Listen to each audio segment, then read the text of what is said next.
In the remote wilderness of northern Canada, far from cities and even the faintest hum of civilization, lies a place whispered about in campfire tales and cautionary legends. A place called Lake Anjikuni, located in the Kivalliq region of what is now Nunavut. This icy, isolated landscape is home to some of the harshest living conditions on the planet. Blizzards roll in without warning. Wolves howl at the darkness. And for hundreds of years, only the toughest, most resourceful people, the native Inuit, managed to survive here.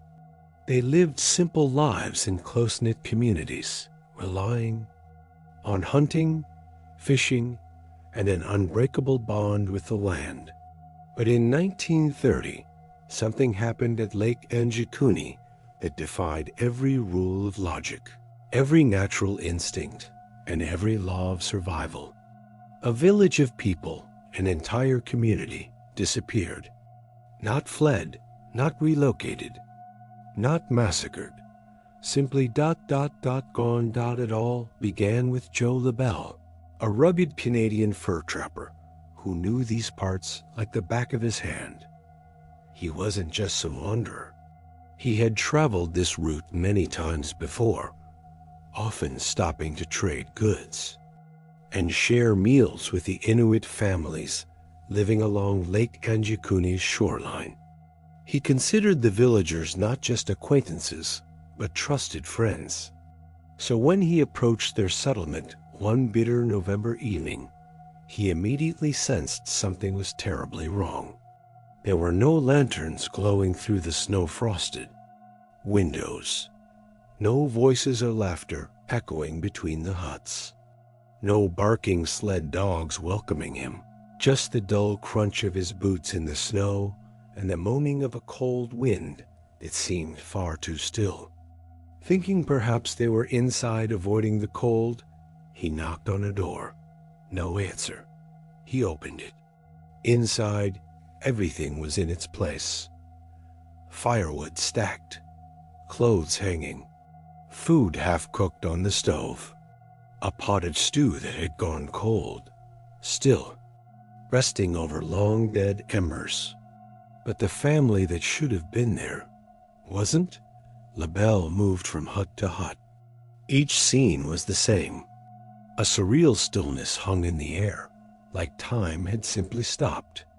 Meals were laid out but untouched. Boots sat near doorways. Blankets were left folded. Not a single item was missing, and that, perhaps, was the strangest part. No survivalist would leave behind food, weapons, or warm clothing in the brutal Canadian winter. Guns still hung neatly on walls. Knives remained in drawers. Snowshoes were in their racks. Everything was in place ... except the people. As LaBelle reached the center of the village, he saw a sight that would haunt him forever. The villagers' sled dogs, all of them dead, still tied to their posts, having apparently starved to death. Their bodies were frozen in the snow, some curled as if they'd waited for their owners until the bitter end. It made no sense. If the villagers had left, why not take the dogs? Or, at the very least, set them free? Panicked, LaBelle fled too. The nearest telegraph station, miles away, and alerted the Royal Canadian Mounted Police. A team of officers was dispatched and arrived several days later. They too were shaken by what they saw. There were no signs of struggle, no footprints leading away from the village, no blood, no signs of forced entry, nor any evidence of a mass departure. The RCMP expanded their search into the surrounding wilderness, combing through forests, tracking over the snow-covered lake, looking for anything that might explain the sudden disappearance of over 24 people. But nothing was found. Not even a single broken trail of footsteps. And then came the most chilling discovery of all, the graves.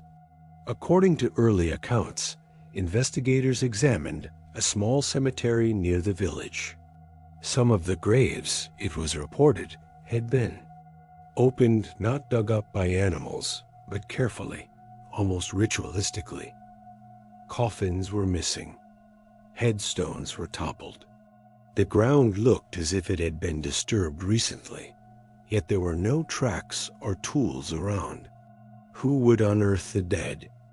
And why? It was this detail that pushed the story from eerie into the territory of the truly unnatural. Though later official reports would downplay this claim, or even deny it entirely, it remains one of the most repeated and unsettling elements of the Anjikuni mystery. Word of the disappearance spread quickly. Newspapers picked up the story.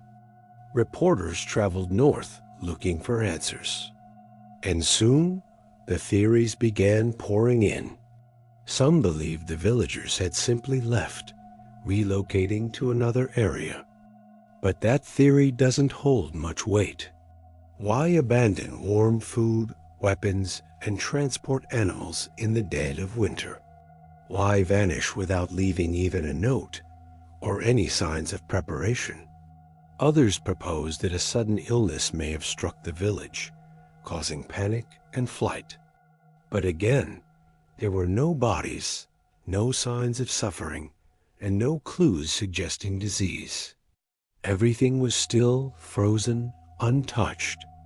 The theory that gained the most traction among locals and mystery seekers alike was far stranger and far darker. According to multiple oral accounts, strange lights had been seen over Lake Anjikuni in the nights before the disappearance. Glowing spheres, pulsing, silent objects hovering in the sky. In some versions of the tale, even Labelle himself reported seeing shimmering lights above the lake before reaching the village, though this part remains hotly debated. Still, it didn't take long for the alien theory to emerge, suggesting that the villagers were taken, abducted en masse, possibly as part of some unknown extraterrestrial event. For believers in UFO lore, Anjikuni became a landmark case. But for the Inuit, there was another explanation, one far older than flying saucers. In Inuit mythology, there are legends of shapeshifters, trickster spirits, and beings that dwell beneath the ice.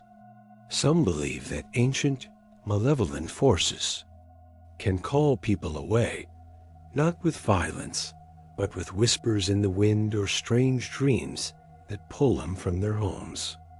The land, after all, is sacred, and when disrespected, it remembers. Some elders told of creatures that lure entire communities into the wilderness, where they're never seen again. Whether taken by gods, swallowed by the spirits, or pulled into another world, the idea persists. These people didn't run. They were taken. Adding to the strangeness, subsequent attempts to revisit or study the village over the years were met with confusion. Some explorers reported being unable to find the original site, as if it had been swallowed up by the tundra. Others claimed the location was marked incorrectly. Even modern researchers have struggled to determine the exact coordinates. It's as though nature itself is trying to bury what happened. Bury the memory, erase the trail. Those who've tried to camp near Lake Anjikuni often report bizarre feelings, intense dread, unshakable paranoia, or dreams of whispering voices. Skeptics argue that the entire story may have been exaggerated, that it was sensational journalism, or a misunderstood event twisted by fear and imagination.